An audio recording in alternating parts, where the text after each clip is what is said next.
of his mouth, and they were saying, "This is a son of Joseph, is it not?" At this he said to them, "No doubt you will apply this illustration to me, physician. Cheer yourself. The things we heard as having happened in Capernaum do also here in your home territory." But he said, "Truly I tell you that no prophet is accepted in his home territory. For instance, I tell you in truth, there were many widows in Israel in the days of Elijah,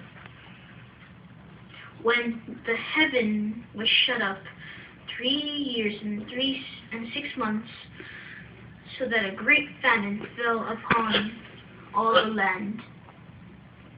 Yet Elijah was sent to none of those women, but only to Zarephath in the land of Sidon, to a widow. Also there were many lepers in Israel in the time of Elisha, the prophet, yet not one of them was cleansed, but Naaman, the man of Syria.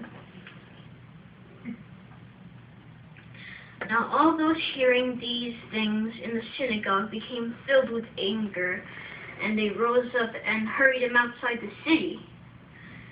And they led him to the brow of the mountain upon which their city had been built, in order to throw him down headlong.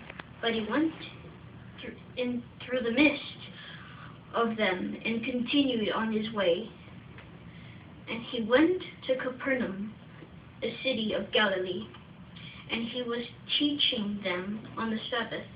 And they were astounded at his way of teaching, because his speech was with authority. Now in the synagogue there was a man with a spirit, an unclean demon, and he shouted with a loud voice, "Ha! What have we to do with you, Jesus, you Nazarene? Did you come here to destroy us? I know exactly who you are, the Holy One of God." But Jesus rebuked it, saying, "Be silent and come out of him."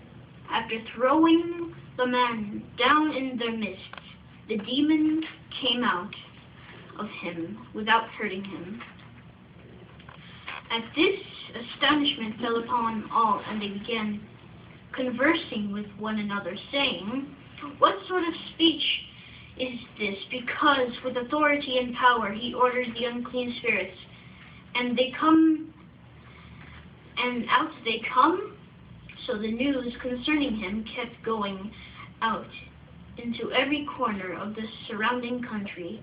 After getting up out of the synagogue, he entered into Simon's home. Now Simon's mother-in-law was distressed with a high fever, and they made a request of him for her. So he stood over her, and he rebuked the fever, and it left her. Instantly she rose and began ministering to them.